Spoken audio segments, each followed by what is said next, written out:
수험생 여러분 안녕하세요. 국제법을 맡고 있는 고변입니다. 시험을 보셨고 뭐 잘 보셨을 수도 있고 못 보셨을 수도 있고 뭐 그렇죠. 잘 보신 분들이야 또 다음 스텝으로 뭐 면접 같은 거 준비하시고 뭐 그러셔야 될 것 같고 조금 아쉬웠던 분들은 다시 준비를 하시든지 해야 될 것 같아요. 늘 뭐 아쉬움은 남겠지만 또 이제 또 다시 준비를 해야 되거나 또 새롭게 또 준비하실 분들도 있죠. 그러면 이 기출 문제라는 것은 길라잡이에요. 늘 말씀드리지만 그러니까 결국은 우리는 시험을 보려고 공부를 하는 거지 그냥 이 뭐 국제법이나 이런 게 재밌어서 공부한다기보다는 내용을 결국은 시험 문제를 풀려고 공부하는 거죠.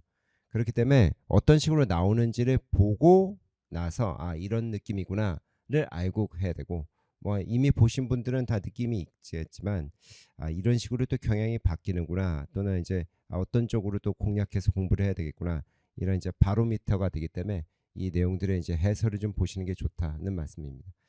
이번 강의에 대한 총평을 좀 말씀드리면 이번 시험에 대해서 총평을 드리면 어렵다라고 저는 봤어요. 9급직 치고는 좀 어렵습니다. 7급 같으면 뭐 평이하다고 얘기할 수 있는데 뭐 판례가 뭐 심하게 나온 것도 아니고 근데 9급직에서는 예전에 자주 나오던 부분이 아닌 곳을 건드려서 약간 이거 7급 문제 같기도 하고 그런 느낌이라서 조금 어려웠겠다는 생각이 들어요. 그러니까 뭐 보통 공부 잘하시는 분들이 뭐 한 두 개, 뭐 세 개 이렇게 정도 틀리시고 뭐 더 잘하시는 분들이야 뭐 만점도 받을 수 있는데 요번에는 좀 잘 봤다 싶었는데 한 다섯 개 틀릴 수도 있는 그런 느낌이다라고 저는 봅니다. 생각보다 까칠한 느낌이 좀 있더라고요. 그다음에 이제 저희 기본서에 진짜 깨알같이 모든 걸 거의 다 담아놨는데 약간 빗나가는 부분들 오히려 국제 정치학에 써놓은 거가 막 나오고 그래서 좀 저도 당황했습니다. 근데 뭐 그래도 리뷰를 하면서 어떤 부분이 있고 어떤 부분에 애를 먹으셨을 것 같다는 얘기 좀 보도록 하죠. 그러면 내용 보시면서 또 얘기 나누도록 하죠. 1번부터 풀까요? 2026년 9급직 국제법 해설입니다. 첫 번째 문제는 평이에요. 이 문제는 뭐 다 맞추셨어야 될 건데 보실게요. 옳지 않은 겁니다. 국제사법재판소 규정 38조 1항의 법원의 순서는 위계를 얘기하는 게 계급이 아니에요. 그래서 뭐 늘 말씀드리는 거지만 이렇게 되는 거 아니겠습니까? 이 특히 조약하고 요 국제간수법 사이에 우열이 없다 이렇게 되는 거 아닙니까? 그렇기 때문에 위계를 의미하지 않는다는 지문은 맞는데 다만 여기서 또 우리 수강학우들이 좀 수험생들이 힘들 수가 있어요. 왜냐면 여기까진 맞는데 아니 선생님 이거는 위계가 있지 않소. 얘네 둘은 똑같지만 얘는 하위잖아. 이렇게 얘기죠. 그럼 여기에는 우열이 있는 거 아닌가? 라고 할 수 있잖아요. 그럼 위계를 의미하지 않는다는 말은 틀리는 게 아닌가 이런 생각이 들 수 있다고요. 여기는 위계가 있으니까. 하지만 그럼에도 불구하고 큰 의미에서 이건 재판 규정 이거는 법원의 순서를 얘기하는 게 아니에요. 그러니까 법원의 순서를 의미하는 게 아니라 재판 규정이다. 이렇게 봐야 되기 때문에 이 말은 맞다고 보시는 게 맞습니다. 이것 때문에 좀 헷갈리실 수 있지만 이건 전체적으로 맞다고 보시는 게 맞다. 다른 것들을 좀 더 봐야 되는 문제죠. 2번 보세요. 조약은 체결 당시에 일반국제법의 강행 규정과 충돌하지 않는다면 이후 출연하는 강행 규범과 충돌하더라도 무효로 되지 않는다. 이게 답이에요. 1번이 애매하고 좀 힘들다 하더라도 2번이 너무 명확해요. 아시겠지만 조약은 체결 당시에 있어 강행 규범과 충돌한다면 그때는 효력이 없죠. 근데 충돌하지 않는다면 일단 효력은 있어요. 하지만 새롭게 만들어지는 강행 규범에 위배될 수가 없습니다. 그래서 이렇게 되면 무효로 처리돼야 되는 거지. 이 무효가 되지 않는다 이건 말이 안 돼요. 절대 무효가 돼버립니다. 그래서 제거가 돼야 되죠. 물론 뭐 소급 무효는 아닌데 이렇게 됐을 때 소급 무효라고 얘기하진 않지만 그러다 제거가 돼야 돼요. 이게 돼야 되기 때문에 무효로 된다, 무효로 된다 이렇게 봐야 됩니다. 답은 2번이죠. 3번에 조약과 국제간수법의 법적 효력은 동등하며 그렇죠. 방금 전에 말씀드렸지만 1번에서 맞는 얘기고 양자 간의 충돌이 있을 때 특별법 우선 또는 신법 우선 이게 후법 우선이 신법 우선 아니겠습니까? 이건 몇 번 말씀드린 거라 이건 뭐 틀릴 리가 없고 4번에 보시면 법의 일반 원칙이라는 것은 재판에 적용된 조약이나 국제간수법이 없을 때만 보충적 법원이다 말씀드렸죠. 그래서 이것도 맞는 거고 그러면 답은 2번입니다. 다만 이제 공부가 잘 돼 있는 분들이 1번이 조금 찝찝한 느낌을 받으셨을 수는 있다. 근데 명확하게 뭐 객관식의 특징상 가장 명확하게 틀린 답, 가장 명확하게 옳은 답 이걸 골라야 되니까 답은 2번입니다. 1번도 뭐 옳긴 옳아요. 뭐 찜찜하긴 하지만 법원의 순서를 의미하는 건 아닙니다. 재판 준칙이라고 부르는 거죠. 2번 보실게요.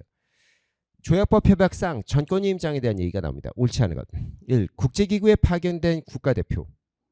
전권위임장이 없이 조약의 기속적 동의를 표시로서 서명하는 경우 이렇게는 안 되죠. 원래 국제기구에 파견된 국가대표라는 분이 경우에 따라 전권위임장이 없을 수도 있겠지만 문제는 이 국제기구에 해당되는 거에 대해서 할 때만 그렇게 되는 거지. 그렇지 않다면 문제가 생길 수도 있는 거예요. 이해되시죠?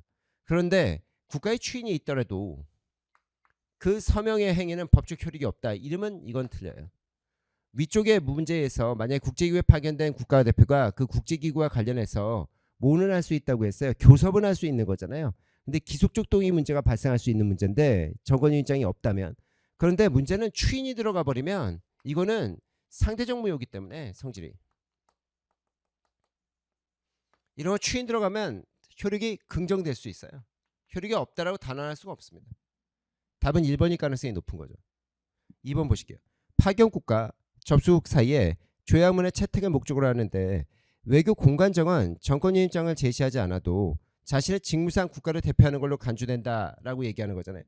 그러면 이거는 조약문을 채택할 목적이다. 이게 교섭이에요. 그러니까 기속적 동의가 아니라 채택할 목적이다. 이게 교섭을 얘기하는 거라서, 그렇다면 전권위임장이 없어도 외교 공관장이 접수국가의 사이에서는 어떻게 할 수 있다? 이로 교섭까지는 할 수 있다는 거죠. 그게 맞는 얘기고. 3번에 외무부 장관은 전권위임장을 제시하지 않아도 조약 체결과 모든 행위에 대해서 국가를 대표할 수 있다. 네. 국가 원수, 총리, 뭐 우리나라 같으면 대통령, 그다음에 여기 외무부 장관 이런 사람들은 전권위임장을 제시하지 않아도 됩니다.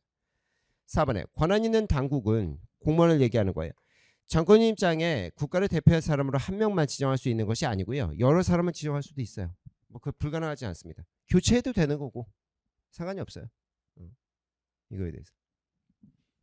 답은 1번입니다. 추인이 있다면 상대적 무효적 성질이기 때문에 이것도 뭐 이 문제도 그렇게까지 어렵진 않으셨을 거예요. 다만 이제 전권위임장 쪽을 잘 봐두시지 않아서 헷갈릴 수는 있고, 전권위임장이 그렇게 잘 나오는 그런 시험 문제는 아니라서 조금 이제 헷갈리실 수는 있었어. 1번이 답이라는 거 어렵진 않습니다. 3번 역시 조약법 협약의 분리가능성. 요거는 솔직히 구급직에 거의 안 나왔던 얘기입니다. 뭐 분리가능성 같으면 판례들도 보고 그랬었는데 이게 거의 안 나왔던 건데 옳은 걸 고르시오라고 나옵니다. 근데 분리가능성과 관련해서 얘기하는 거는 이거는 절대무효와 상대무효로 나눠서 생각하는 거예요. 절대무효 같으면 강박이라든지 강행규범 위반이죠. 뭐 강행규범 위반 또는 강박 이렇게 했을 때 이런 것들은 이건 가분적일 수가 없어요. 그냥 이건 전체가 무효예요. 뭐 도표로도 제가 교재에 써놨듯이 뭐 잘 아시겠지만, 근데 이제 상대적 무효들이 어떻다? 이런 것들이 뭐 매수를 당했느니 뭐 이게 부정행위죠. 뭐 착각이 있다든지 뭐 기망이라든지 아니면 조약 체결권의 문제라든지 절차하자 문제죠. 요런 것들은 어떻게 되는 거예요? 요런 거는 가분적이라면 원칙은 전체를 무효로 하는 거지만 만약에 가분성이 있다면 분리해 가지고 만약 문제가 되는 부분은 어때요? 하자 부분은 무효로 처리하고 그 나머지 잔여 부분에 문제가 없는 부분은 유효로 처리한다. 즉 일부 무효가 가능하단 말이에요. 근데 이게 가분성이 있느냐 없느냐 이게 중요하고, 가분적이다 하더라도 만약에 그게 이 문제 때문에 이 하자 때문에 전체 그 조약의 자체에 대해서 그 문제가 생길 수밖에 없는 그런 거라면 못하죠. 하지만 그렇지 않다면 이런 느낌이죠. 그럼 보실게요. 1번에 국가대표에 대한 강박이 들어가죠. 이거 절대 무효예요. 이건 뭐 국가에 대한 강박이든 국가대표에 대한 강박이든 간에 절대 무효입니다. 조약사에서 원용하는 경우에 조약 규정에 분리가 허용되면, 아니요, 분리가 허용될 수가 없어요. 전체를 무효로 주장할 수 없다? 아니 무조건 전체 무효. 2번 무력의 위협이나 사용, 이게 강박이에요. 국가에 대한 강박입니다. 전쟁 일으키겠다는 건데 국가에 대한 강박이죠. 무효 사유죠. 그때 분리를 허용하지 않는다? 네, 분리를 허용하지 않습니다. 답은 2번이에요. 3번에 보실게요. 부정. 국가대표의 부정이죠. 이 상대적 무효예요. 그때는 수락이 하나 또는 그 이상의 다른 당사국의 전체에 대한 기숙주동의 피수기초가 아니었다는 점을 증명해야 돼요. 이 피수기초였다면 이건 못 쪼개요. 그러면 못 나눠요. 피수기초였다면. 근데 그 피수기초가 아니었다는 점이 증명되면 쪼갤 수 있는 거예요. 중요도가 떨어진다고 하면 그러면 일부로 갈 수 있는 거죠. 이게 일부무효적 문제인데 쪼갤 수 있느냐 없느냐 할 때 쪼갤 수 있다는 걸 증명해야 된단 말이죠. 그래서 이게 아니었다는 점을 확인해야 돼요. 그래서 여기도 틀렸고. 기망도 역시 상대적 무효란 말이에요. 그러면 해당 조약의 잔여 부분을 분리될 수 없더라도 분리될 수 없으면 못 쪼개. 못 쪼개는 거면 전체 무효야. 그러면 이에 대해서 부당하지 않다면 그 특정 조항에 대해서 일부 무효를 주장할 수 있다? 안 돼요. 분리할 수 없다면. 이거는 바꾸려면 잔여 부분으로부터 분리할 수 있다면 이게 돼야 되는 거야. 그러니까 여기가 이제 여기를 틀렸다기보다는 여기는 여기를 없애줘요. 분리할 수 있다면 이렇게 돼줘야 뒤가 맞는 거예요. 답은 어떻게 된다? 2번. 이것도 너무 쉬워요. 솔직히 1, 2, 3번 볼 때는 이번 시험 너무 쉽게 나왔네? 이랬어요.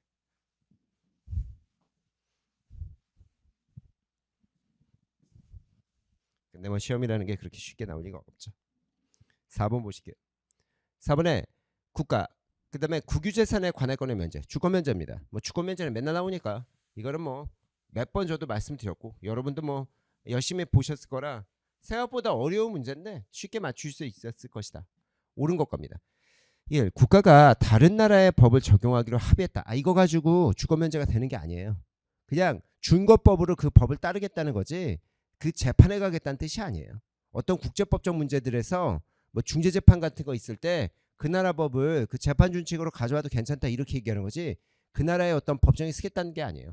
관할권을 행사하는 거 동의한 걸로 해석한다? 아니 그게 아니라고요. 관할권이라는 건 그 나라 법정에 쓰겠다는 건데 그 나라 한 나라가 그러려면 응소가 되거나 아니면 반소를 해야 돼. 그게 아니면 동의가 안 돼요. 아니면 뭐 명시적으로 동의가 들어가든지.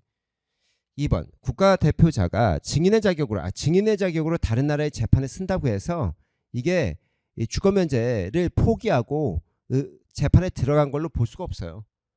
그래서 여기 타국법원의 재판으로 동의한 걸로 간주한다? 아니 전혀 그렇지 않아요. 뭐 결석하는 거 그런 거 가지고도 동의가 된 게 아니에요. 증인으로 간다는 거는 뭐 증인으로 갈 수는 있어요. 근데 그게 그 재판을 받겠다는 관점이 아니에요. 3번에 보시면 국가가 면제를 주장하거나 원용한다는 걸 주장하는 거죠. 문제가 된 재산에 대한 권리를 주장하기 위한 목적으로 소송에 참여한다. 요것만 정도 가지고는 주권면제를 원용하는 거 아니에요. 그럼 결국 뭐예요? 주권면제를 주장하고 있는 거지. 다른 나라의 재판에 동의한 거라고요? 동의한 거라고 볼 수가 없지. 소송에 참여하는 게 응소가 아니라고요. 지금 여기를 보세요. 국가가 면제를 주장하거나 라는 거잖아요.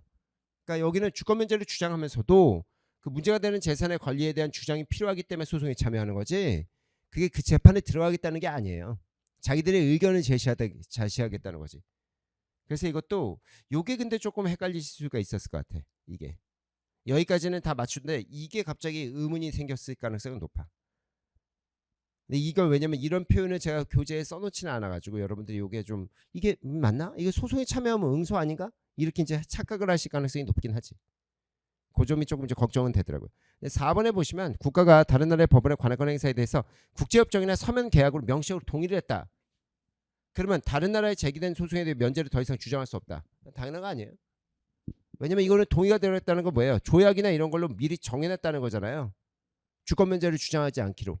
그럼 뭐 명확한 거는 답은 4번이라고요. 근데 아마 3번을 찍으신 분들이 존재할 수 있을 것 같다는 생각이 들어요. 이걸 응소로 이해하셨을 가능성이 좀 높아. 왜냐면 이쪽 주권 면제가 열심히 공부해놔도 말이 이게 어다르고 아다르고 좀 헷갈려서 외워야 될 것도 많고 그래서 헷갈리셨을 가능성이 좀 높다는 생각이 듭니다. 하지만 뭐 시험이라는 게 이제 주의력 싸움이기도 한데 막 정확하게 이렇게 정신을 집중해야 되는데 이게 쉽지는 않죠. 솔직히 뭐 제가 뭐 이제 와서 뭐 우리 학생분들에게 막 정확하게 머리 근데 뭐 우리 이것만 풉니까? 다른 문제들도 푸는데 정신이 없지. 다만 이제 명확하게 생각하시면 답은 4번이었다는 걸 이거까지는 조금 헷갈릴 수는 있어도 맞출 수는 있었을 것 같다. 5번에 보실게요. 외교관계 협약입니다. 옳은 것. 외교관은 자신이 제기한 본소와 직접적으로 관련된 반소에 대해서 반소를 했다는 거죠. 이게 외교관도 그래요. 응소, 반소 뭐 이런 식으로 해서 본소와 직접적으로 된 반소에 대해서 면제를 주장할 수 없다. 자신이 제기한 본소에 대해서 반소에 대해서는 면제를 주장할 수가 없는 겁니다. 왜냐면 이건 내가 이 소송을 제기했는데 이 재판에 들어갔는데 원래 외교관계 협약도 주권 면제랑 거의 비슷해요. 재판에 그걸 응했다는 건데 그럼 반소에 대해서 내가 왜 갑자기 외교 관계협약상의 면제를 주장할 수 있냐? 그런 건 안 됩니다. 답은 1번이지. 2번에 보실게요. 외교관의 직무와 관련해서 그 사업적 활동이나 그에 관련된 소송이 있잖아요. 이거는 아시겠지만 외교관도 민사소송에 들어가야 된다. 형사사건 같은 것들은 절대적인 어떤 면제지만 민사소송이나 행정소송 같은 것들은 이거는 사업적인 거래나 직업, 그 다음에 뭐 부동산에 관한 것들, 개인적인 부동산 이런 거 아니겠습니까? 개인 부동산이라든지 아니면 어떤 상속 문제라든지 아니면 직업적이거나 사업적인 뭐 주식을 샀다든지 뭐 이런 것들 있잖아요. 이런 것들에 대해서는 어때요? 이 재판에 들어간단 말이에요. 근데 이제 문제는 이거야. 그 재판 소송을 가는 건 맞다고요. 이게 외교 면제를 인정하기가 어렵고 외교 특권을 인정하지 못하고 소송이 간단 말이죠. 그런데 이게 강제 집행까지 포함하느냐? 아니 그거는 논외라고요. 이게 소송이 열린다는 것만 가지고 이것까지 연결이 된다? 그렇게 얘기하기가 어렵고요. 동시에 강제 집행을 할 수 있다. 이게 좀 찝찝한데 동시에 이게 신체라고 하면 더욱더 말이 안 돼. 그냥 민사소송이 열린다는 거지 신체를 구속한다거나 이에 대해서 어떤 강제 집행 조치를 할 수 있다? 그렇게 안 돼요. 그래서 이게 강제 집행 조치 같은 것도 말이 안 되는 거지만 실제로는 여기까지는 조금 봐준다 하더라도 이 표현은 절대 말이 안 됩니다. 3번에 접수국은 파견국의 공간이 그들의 관원을 위하여 적당한 시설을 획득하는데 원조할 의무가 없다니 말도 안 돼. 이건 뭐 너무 쉬워. 4번 접수국과 파견국가의 외교관계가 단절되더라도 외교 공간을 보호할 의무는 사라지지 않아요. 나중에 이게 아시겠지만 전쟁 난다 하더라도 외교 관계가 바로 그날 단절되는 게 아니라고 말씀드렸잖아. 그래서 이게 공간을 보호해줘야 돼. 일단 답은 1번이죠.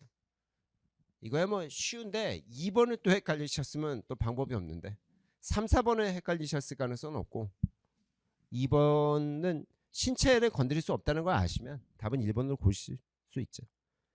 6번은 해양법입니다. 해양법 협약에서 기구의 관할권과 의무에 대한 겁니다. 옳지 않은 것. 1. 공해에 있어서 군함은 건드릴 수가 없어요. 군함은 어떤 경우에도 건드릴 수 없고 밖으로 내보내는 거 정도고 공해상인데 거기다 뭐 어떻게 할 건데. 그래서 이거는 기국 이외에는 어떤 나라도 건드릴 수 없습니다. 그래서 이건 맞는 질문이죠. 모든 국가는 자국기를 개항한 선박에 선장에게 선박 또는 선원, 승객이 중대한 위험이 없는 한 바다에서 발견된 실종 위험이 있는 사람에 대해 지원을 제공하도록 요구할 수 있다네. 이거는 자국기를 개항한 선박이니까.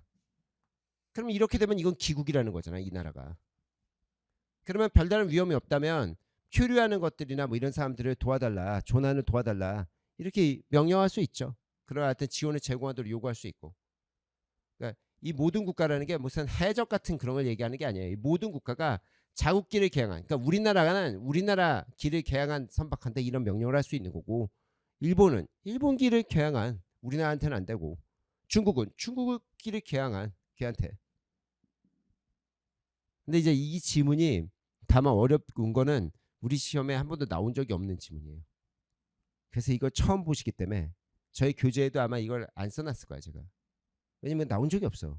9급, 7급 뭐 2007년부터 제가 기출문제로 해서 제 책을 기출문제 중심으로 만들어놨는데 나온 적이 없기 때문에. 근데 나온 적이 없어도 이거는 뭐 너무 좀 명확한 느낌은 있어요. 나머지 걸 보실게요. 3번에 모든 국가는 공해상의 국제협약을 위반해서 마약과 향정신성 물질에 대해 불법적으로 거래하는 쪽에서 모든 선박을 납포했을 때 안 돼요. 해적이 아니잖아. 해적은 잡을 수 있죠. 해적은 모든 국가가 납포할 수 있는 그런 권한을 갖고 있다고요. 하여한다도 아니고 그것도 할 수 있다는데 문제는 이게 뭐 그다음에 요게 해적 같은 거와 그다음에 노예 무역이라든지 이런 것도 이제 ILC가 요건 이제 확실하고 ILC가 예시든 게 노예나 아니면 이제 반인륜적이다 뭐 이런 얘기들이 나왔다고. 이런 것들 얘기했지 마약에 대한 얘기가 없어요. 마약은 기국이 잡아야 돼. 아니면 저 무슨 뭐 그 불법 저희 통신이나 무선 방송 같으면 그거에 대한 무슨 그 선박에 있어서의 국적국이라든지 그 선박의 통신시설에 대한 시설 등록국이라든지 그 종사자의 국적국이든지 뭐 이렇게 딱 정해져 있거든요. 마약에 대해서나 또는 대량 살상 무기도 이게 없잖아요. 대량 살상 무기도 이거 납부할 수 있다고 얘기할 수 없잖아요. 그러니까 마약도 없거든요. 답은 3번입니다. 4번에 보시면 모든 국가는 자국끼리 개항한 선박에 대해서 유효하게 자국의 관할권의 행사를 통제할 수 있다. 당연하죠. 기국인데. 그러니까 이게 이렇게 들어가면 요 국가들이 기국을 얘기하는 거라고. 얘가. 그러니까 여기도 맞죠. 답은 3번입니다. 근데 이것도 신박하긴 합니다. 해양법에 이런 스타일의 문제가 이런 지문이 나온 적이 별로 없어. 특히 얘하고 얘는 이런 지문이 나온 적이 없는데 이걸 답으로 만드니까 어렵게 느껴질 가능성이 높다. 그런 점은 생각해야 되죠. 그래도 뭐 우리 교재에도 어느 정도 써져 있고 그래서 요거가 뭐 요거에 정확히 써져 있는 적은 없고 요거는 이제 나와 있기 때문에 뭐 마약이 안 된다기보다는 이제 그 되는 것들 잡을 수 있는 것들을 몇 개 써놨기 때문에 그거는 잡아낼 수 있었을 겁니다. 7번 가죠. 역시 해양법. 영해에 대한 얘기입니다. 옳지 않을 것. 영해에 대한 연안국은 주권을 행사하며 당연히 영해에 대해서야 주권을 행사할 수 있는 거죠. 주권적 권리가 아니에요. 영해는 주권입니다. 그러면 그 주권은 상공, 해저, 하층도 싹 다. 영해 상공은 영공. 영공에 대해서도 허락받고 다녀야지 허락 안 받으면 못 가요. 바다만 이제 무해 통항권이 있는 거지. 그러니까 여기다가 다 미치는 게 맞고. 2번에 영해에 정박하고 있는 선박입니다. 이게 무해 통항이 아니에요. 무해 통항은 쓱 지나가는 거라고 말씀드렸어. 신속하게. 이 무해 통항이 아니지. 정박해버리면 무해 통항이 아니에요. 연안국은 자국법에 따라 민사소송 절차에 따라서 강제폐행이나 납부를 할 수 있다. 네. 무해 통항하는 배를 못 잡는 거지. 정박해 있는 거라고 한다면 형사사건이나 민사사건에 대해서 건드릴 수 있어요. 다만 대체로 그렇게 안 할 뿐이지. 근데 이 정박했다는 표현에서 이 무해 통항이 아니라는 걸 아셔야 돼. 근데 이것도 좀 신박해. 요 표현도 저도 처음 보는 것 같아. 2번 지문도. 근데 논리적으로 이해가 되는데 이게 무해 통항이 아니라는 걸 집어내서 이제 이해는 되는데 이 기출문제라는 게 특징이 자주 본 것들을 짝짝짝 맞추는 건데 자주 본 지문이 아니라서 눈에 익질 않더라고요. 그 다음에 3번 보실게요. 내수를 떠나서 영해를 통항 중. 야, 이거는 아시는 거지. 이렇게 됐을 때는 이거는 취할 수 없다가 아니라 있다예요. 이거는 뭐 너무 많이 봤던 거라서 말씀도 드렸고. 답은 3번입니다. 선박에 화물을 싣고 내리고 닷을 내리기 위해서 통상적으로 정박지는 영해에 포함됩니다. 그래서 바깥쪽으로 나와 있는 뭐 항구, 항만이나 이런 것들에 대한 얘기를 드렸었지. 그건 영해에 포함될 수 있다. 바깥 한개 밖에 있어도 영해를 포함할 수 있다. 너무 넓게는 못하지만. 그래서 답은 3번입니다. 근데 답이 3번이기 때문에 명확해서 3번을 고르실 수는 있었을 건데 이 문제도 약간 이제 맞춰놓고도 그러니까 3번을 찍어놓고도 약간 계속적으로 찜찜한 마음이 있는. 왜냐면 2번 때문에. 왜냐면 이걸 이제 정박하고 있다는 게 무해 통항이 아니라는 걸 딱 알면은 머릿속에 명쾌해지는데 그게 이제 머릿속에 잘 안 떠오르면 답을 3번을 찍으면서도 2번에 이렇게 좀 미련이 갖게 되는 그런 사태가 있으면 좀 혼돈스럽죠. 답은 3번입니다. 자주 안 나오는 지엽적인 것들을 건드린다는 게 특징이에요.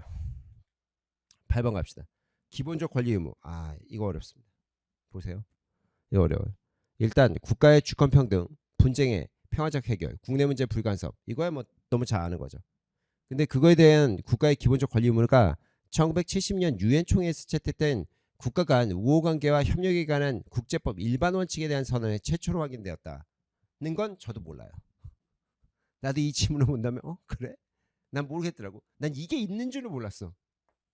1970년에 이런 유엔 총회 결의가 있다는 걸 내가 어떻게 합니까? 저희 책에도 없어요. 어떠한 기출에 2007년 이후에 어떤 기출에도 안 나왔어. 그래서 근데 이제 이게 뭐야, 최초? 근데 이거는 아닌 것 같다는 생각이 들더라고. 왜? 그러면 아니 이거 유엔 원장이 있잖아.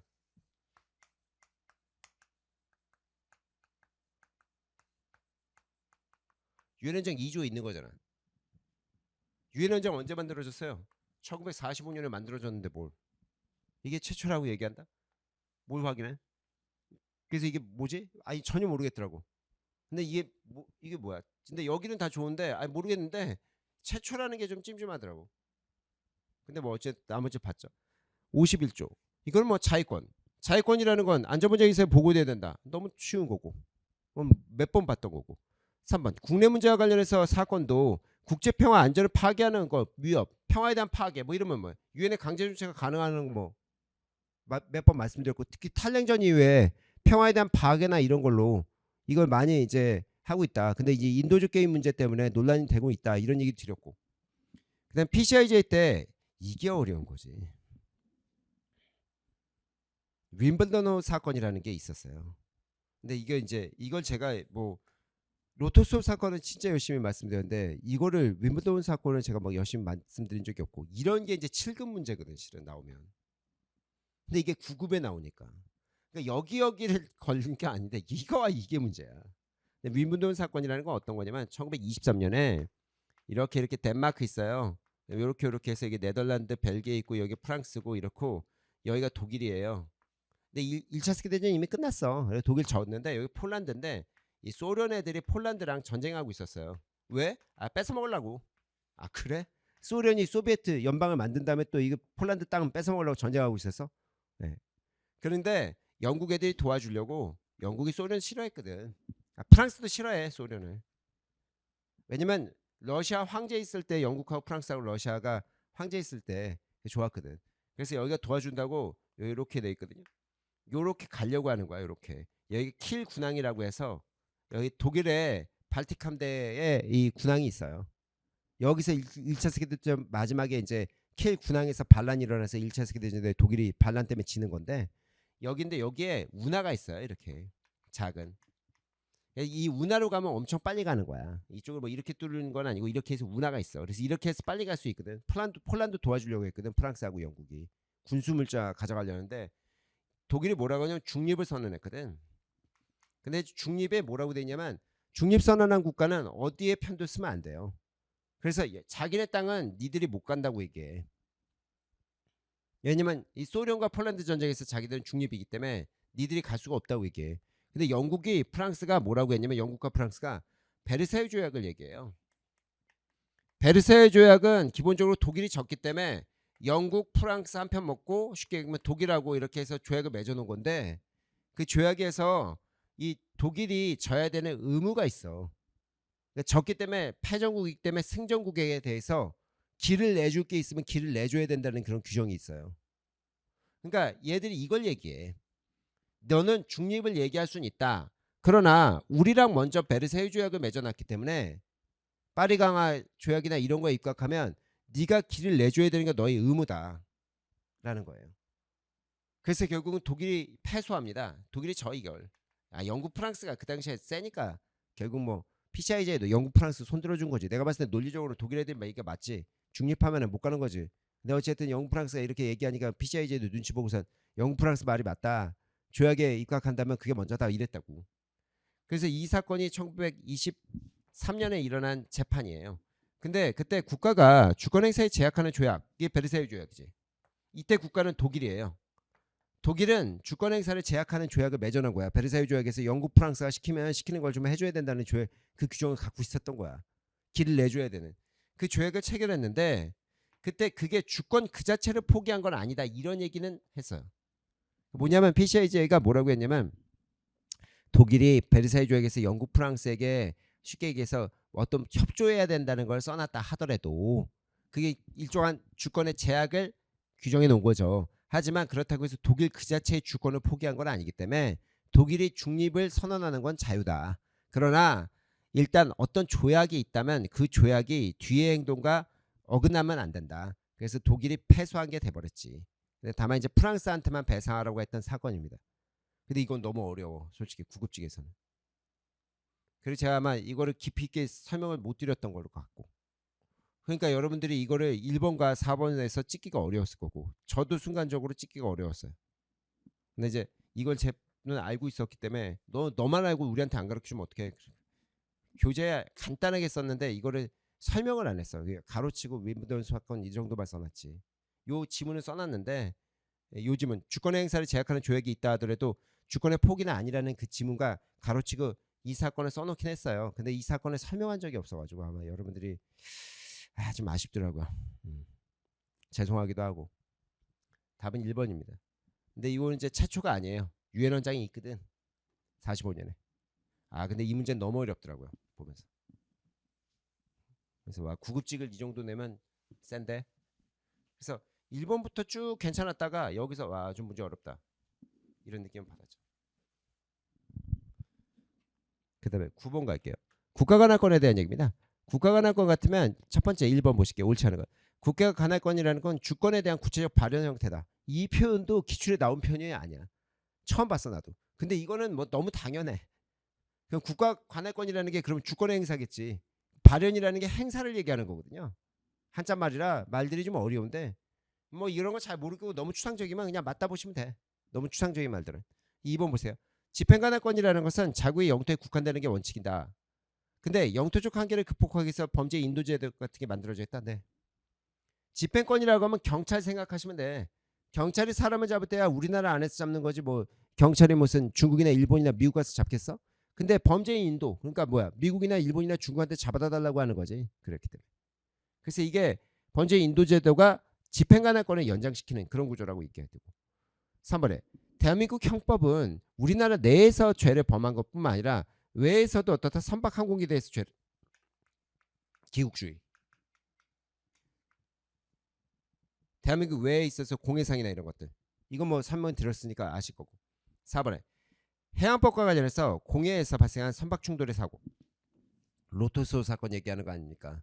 근데 지금은 UN 해양법 협약상 기국 또는 그 선박의 선장에 있어서의 국적국 여기는 기국이나 지금 그 선장의 국적국 가해 국가가 데려가는 걸로 돼 있잖아요.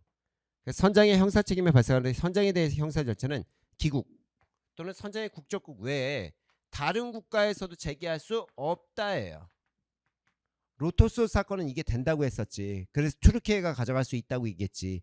하지만 몇 번 말씀드렸죠. 1982년에 있어서의 유엔 해양법 협약이 로토스 사건을 정면으로 부정해버렸기 때문에 지금은 기국 아니면 선장의 국적국 가해국 선박만 데려가는 거지 가해 국가가 가져가는 거지 피해 국가가 이런 데가 가져가는 게 아니다 라고 말씀드렸죠. 답은 4번이에요. 근데 이거는 말 자체는 좀 생소한 식으로 만들어 놨지만 4번을 그게 로토스 사건과 그 다음에 그게 뒤집힌 유엔 3차 해양법 협약에 대한 얘기는 잘 알고 있기 때문에 답은 4번을 고르시기 좀 쉬운 편이라고 저는 봐요. 10번도 약간 문제적 문제 좀 어렵다. 왜? 보실게요. 1번에 보시면 유엔은 전문기구의 정책 활동에 조정하게 권고를 행한다. 뭐 그거야 뭐 잘 느낌이 안 살아도 뭐 그렇겠지라고 생각하시면 돼요. 경사회를 통해서 경제사회 이사회를 통해서 뭔가를 하고 있으니까. 근데 이번에 19세기에 설립된 만국 유엔이 아니라 만국 우편 연합이라든지 전기통신연합은 유엔의 전문기구에 해당하지 않는다. 그러면 이제 제가 우리 교재에도 막 이거 엄청 써놨거든요. 뭘 전문기구 뭐 이렇게 막 해서. 근데 그 중에 하나예요. 근데 여기다 써놓으니까 뭐야 이게 해당하는 거거든요. 근데 야 이게 수험생들 입장에서 이게 느낌이 올까?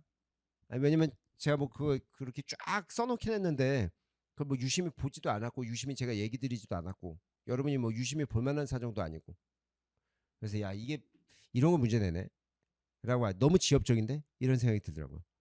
3번 보실게요. 경사회는 유엔 전문기구와 유엔과의 제휴계획을 설정하는 조건에서 기구와 체결할 수 있고요. 총회의 승인을 받도록 돼 있다. 예, 총회 승인을 받도록 돼 있다는 걸 말씀드렸잖아요. 안보리가 아니고.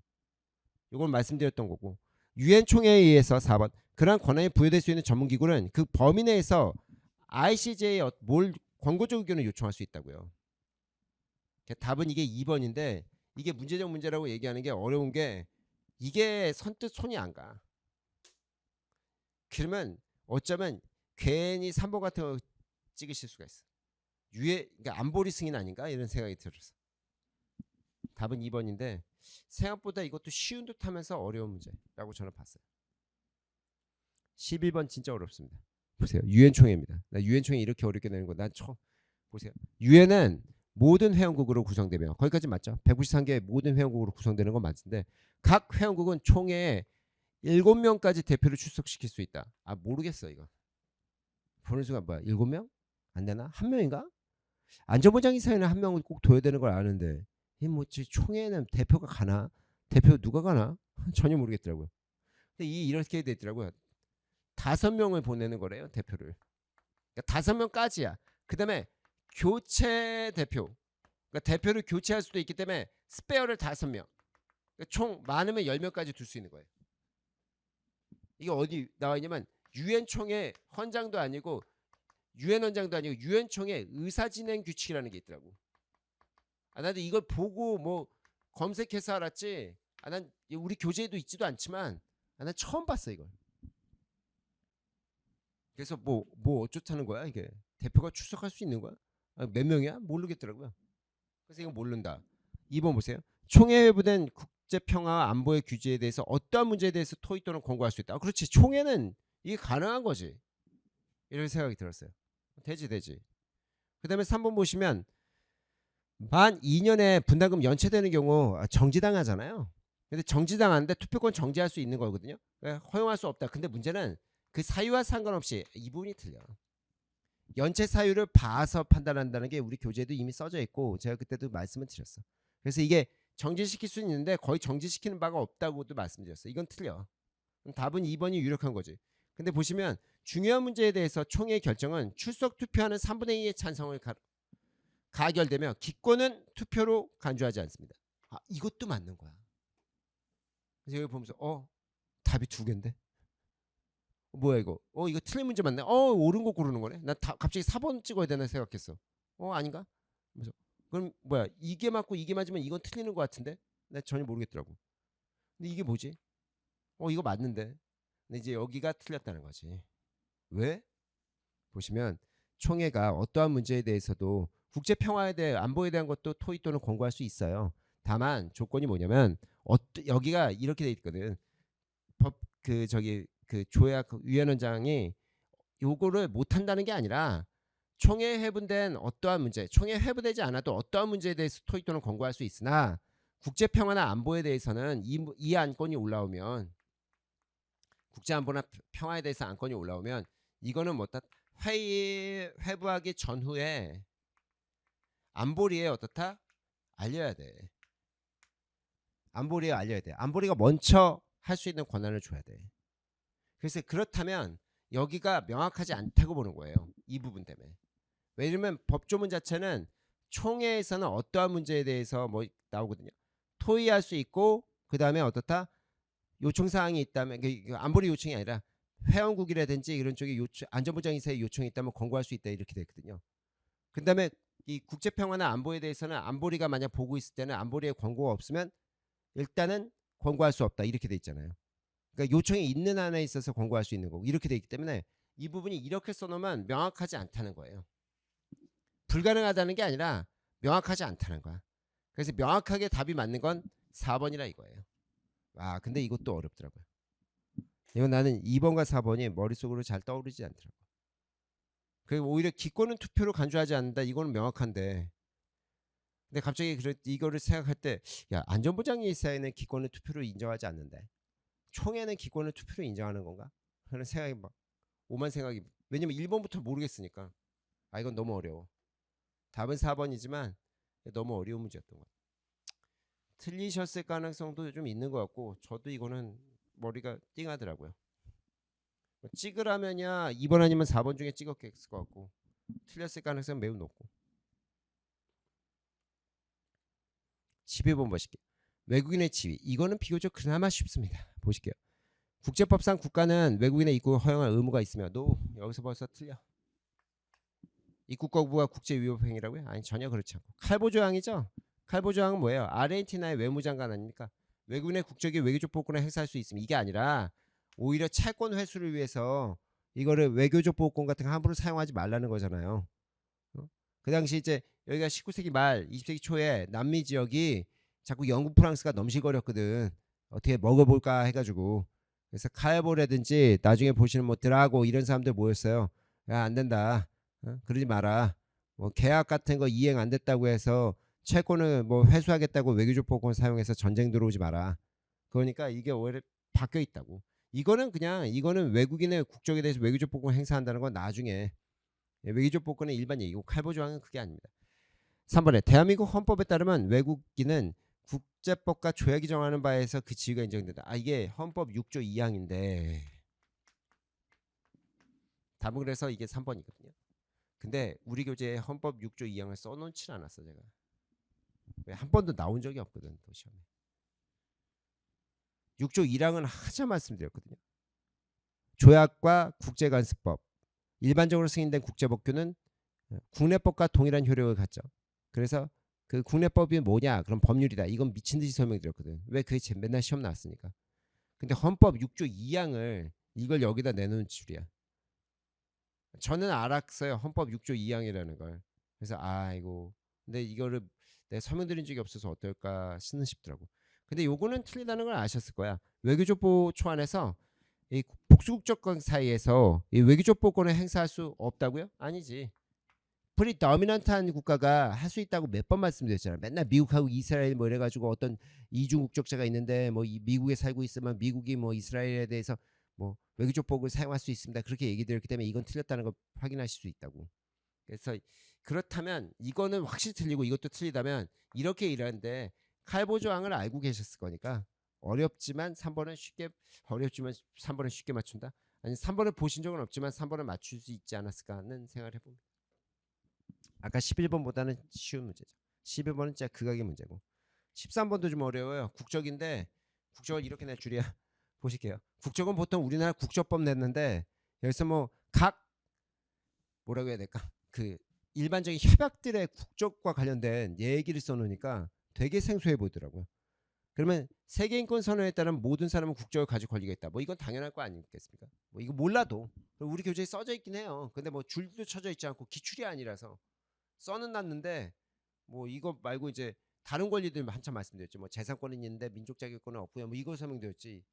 근데 뭐 일단은 국적을 가질 권리가 뭐 있겠지. 국적을 이제 세계인권 선언과 관련해서 기출 문제는 국적을 함부로 박탈할 수 없다. 자의적으로 박탈할 수 없다. 이거는 말씀드렸었기 때문에 그럼 이건 이따 치고 이번에 해양법 협약에서 모든 국가는 선박에 대한 자국 국적의 부여, 자국의 영토에서의 선박의 등록 자국기를 개항할 권리를 갖는 조건을 정한다. 이게 편시적을 얘기하는 거예요. 그러니까 이게 이것도 맞는 얘기인데 그러니까 자국기를 개항할 수 있는 권리 같은 것들을 줄 수 있다. 이것도 맞다고요. 근데 표현은 이제 우리 교재에도 편취적상 기국과 선박의 진정한 유대라고 부르는 거거든요. 이게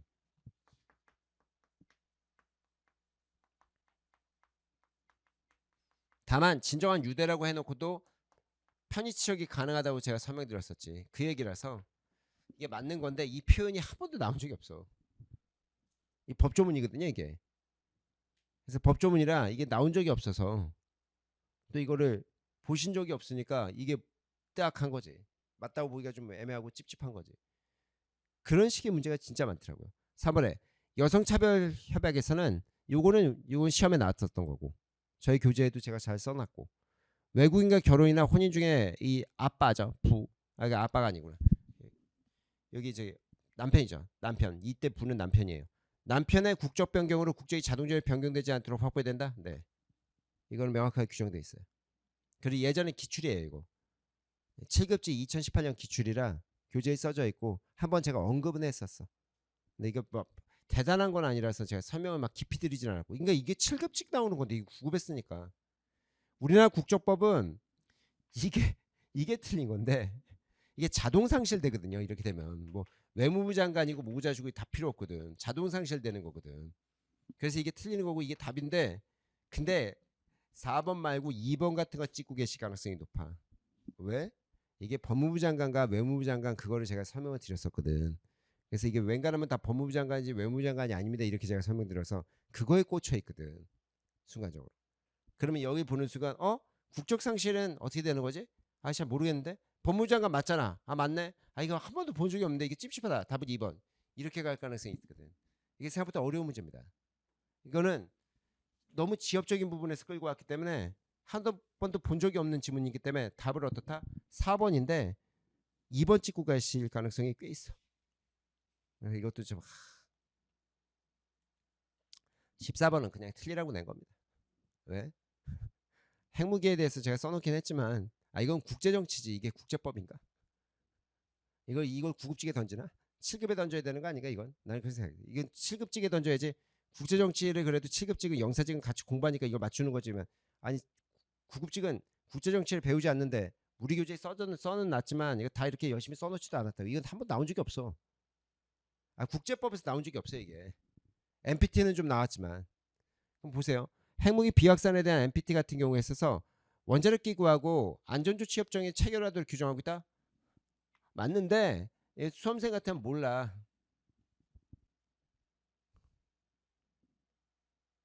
일단 모른다고 치고 CTBT죠. CTBT에서 발효하기 위해서 핵무기 이외에 이 핵 연구 원자력 시설 보이고 우리나라 같은 데도 반드시 비준해야 된다. 그래서 44개국이 비준이 필요한데 몇 개국이 안 하고 있다. 뭐 북한이나 뭐 이스라엘이나 뭐 등등등 파키스탄 인도가 그거는 제가 써놨지. 다행히. 근데 이게 뭐 얼마나 대단하다고. 이거 뭐 9급직에서 내가 이거 왜 설명해. 7급직은 좀 설명할 수 있겠지만 그래도 뭐 제가 국제법을 여러분하고 같이 볼 때 7급도 같이 이제 생각해서 얘기해서 좀 꼼꼼하게 보니까 같이 슬쩍 보실 수는 있어도 국제법에서 이렇게 포인트 있게 제가 막 이걸 강조해서 얘기한 적이 없어요. 이거 뭐 나올 것 같지는 않은데 국제법에서. 그다음에 핵무기 금지 조약의 존속 기간 같은 건 정해져 있지 않아요. 예. 1970년에 만들었는데 25년 기한이었는데 1995년에 무기한으로 바꿨어요. 여기까지 맞아. 해당 조치에 대해서 탈퇴 규정이 허용되지 않는다. 아니요. 유보는 안 돼. 유보는 허용되지 않는데 탈퇴가 있어. 탈퇴 규정이 있어. 요거는 써놓긴 했어요. 그래서 제가 말씀을 드리긴 했었어. 그래서 옳지 않은 건 답은 3번이긴 해. 그 다음에 여기 지역협정들이 있어요.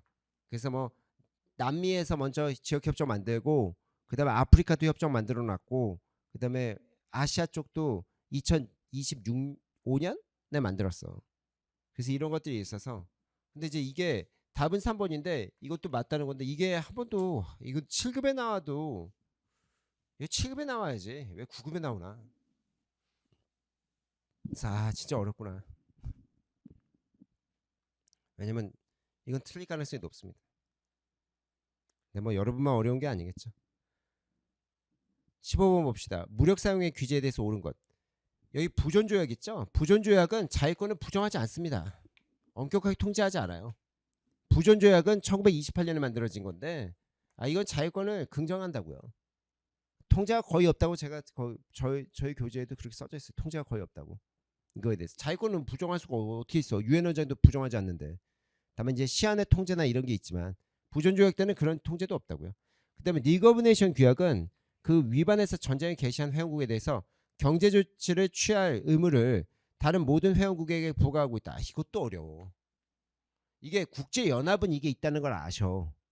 근데 리그 오브 네이션 규약 같이 우리가 아나? 그거 써놓지도 않았지 저도.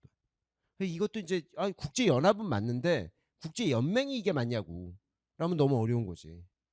헷갈리면 일단 모르겠으면 이렇게 해놓고 3번에 보시면 국제연합의 헌장에서 무력 위협 사용금지의 원칙은 경제 조치를 취하겠다는 위협을 포함하지 않아요. 이거는 뭐 니카라구아 사건에서 경제관계를 끊었을 때 미국이 그거는 내정 간섭 문제도 아니고 무력의 위협도 전혀 아니다 뭐 이렇게 얘기를 드렸기 때문에 이건 아시는 거고 계약상의 채무 인수를 위한 무력에 대한 이게 뭐냐면 드라고 포토 조약이라고 해서 이거 우리 교재에 써놨지. 유럽 국가가 아니에요. 이거 남미예요. 근데 이것도 문제를 되게 어렵게 내는 거야. 왜냐면 이걸 뭐 아시는 분도 알지만 이게 원래 보통 우리가 드라고 포토 조약이라고 부르는 거야. 1907년에 제2차 우리나라 그 국사에도 나오는 제2차 만국 헤이그 만국 평화회담 이준 열사 돌아가신 그때 요걸 맺게 되거든 남미 국가들이. 근데 뭐 영국 프랑스가 콧방귀도 안 껴가지고 이게 사실상 의미가 없어졌다는 그건데 여긴 남미 중심이거든. 드라고라는 사람은 아르헨티나 외무장관이고 그 당시에 포터는 미국의 대표였어. 근데 그건데 이것도 너무 지엽적이지. 답은 이게 2번인데 이것도 어려워요. 왜냐 이거는 안 찍으실 텐데 이거 사이에서 2번과 4번 사이에서 좀 고민이 돼. 본 적이 없는 지문들이 나오니까.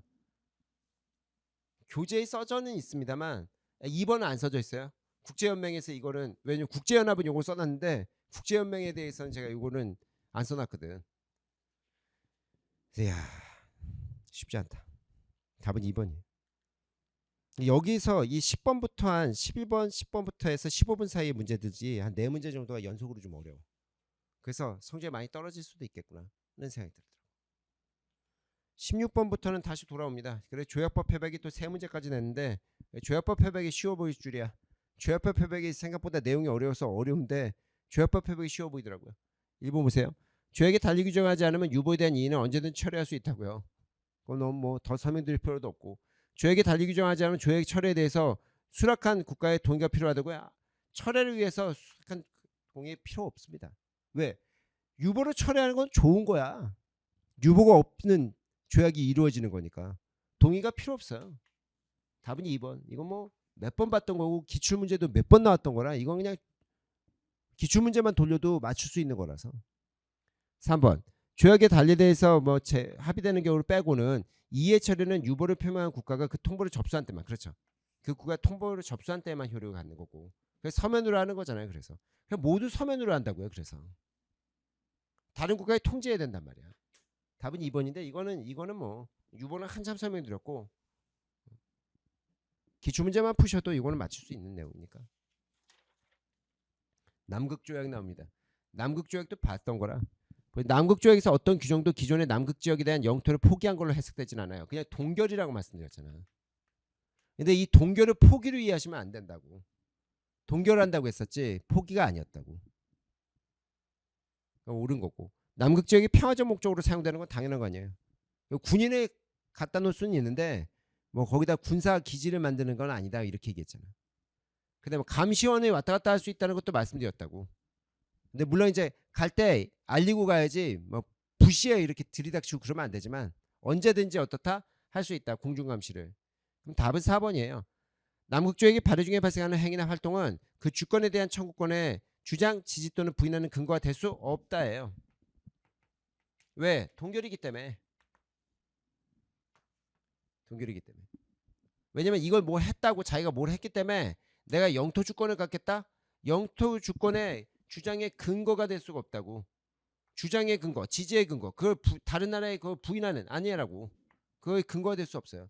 내가 어떤 행동을 했으니까 거기서 대해서 내가 주권을 갖고 있다 이렇게 얘기할 수 없다고. 주권은 동결됐기 때문에. 답은 4번이죠. 근데 얘도 쉬운 문제는 아니에요. 맞추긴 맞추셨을 것 같긴 한데 쉽지 않은 게 생각보다 이 지문이 그렇게 익숙한 지문이 아니라서 그러니까 전부 다 지엽적이야.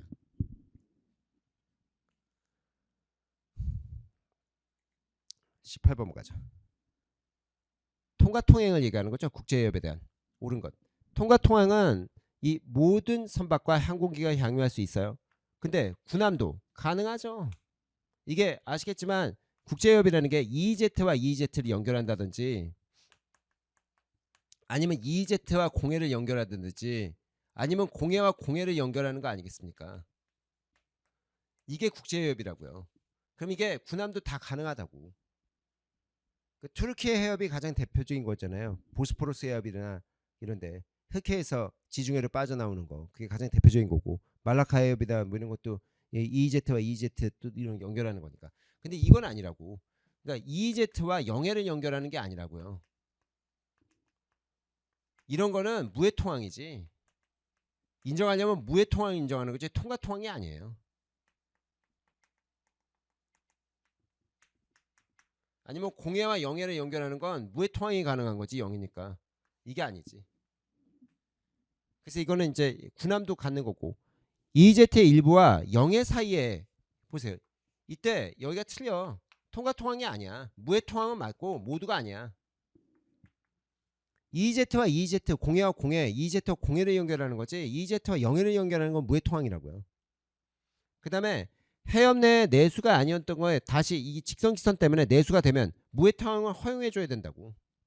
군도수역도 그렇고 군도수역 기선을 그리면서 군도기선을 그리면서 내수처럼 포함되는 건 내수로 볼 수가 없고 무해통항 인정해줘야 되고 직선기선을 그려서 만들어지는 거는 내수를 인정해주겠지만 거기에 대해서 어떻다 무해통항을 인정해줘야 된다 이렇게 돼 있다고요.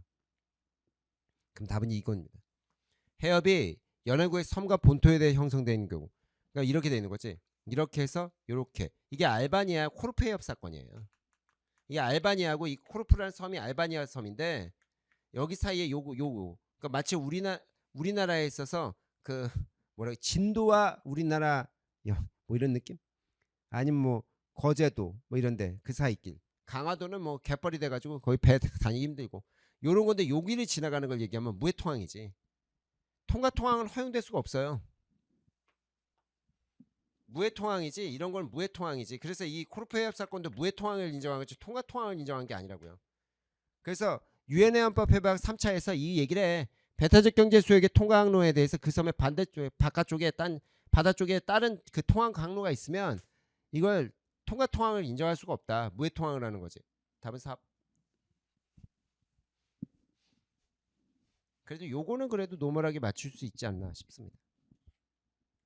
19번 환경법입니다. 환경법이 쉬워 보일 줄은 처음 봤습니다. 환경법이 원래 어렵거든요. 근데 앞에 이상한 것들을 많이 보고 나니까 환경법이 반가워. 1번 보세요. 오존층 보호에 대한 비엔나 협약은 이건 말씀드렸지. 1985년에 만들어진 건데 맹탕이었다고. 그래서 여기 나오는 인간의 건강 활동 어쩌고 저쩌고에 대해서 물질의 명시적으로 명시하고 있지 않다. 이게 맞다고. 왜냐면 이건 명시적으로 한 데는 몬트리올 협정이라고요. 오존층 파괴 물질에 대한 이 방지 및 금지인가? 금지에 대한 몬트리올 협정. 몬트리올 협정이 아니지. 의정서지. 몬트리올 의정서라고. 그래서 이게 맞고 답은 아니죠. 당연히.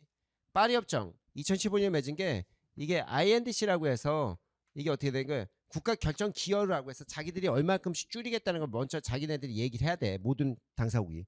그리고 이거를 정기적으로 5년마다 검사하겠다는 거란 말이에요. 그러면 당사국 간에 완화 성과를 이전하는 것을 허용하고 있어요. 이게. 완화 성과를 허용한다는 게 뭐야? 이게 교토의정서에서 나왔던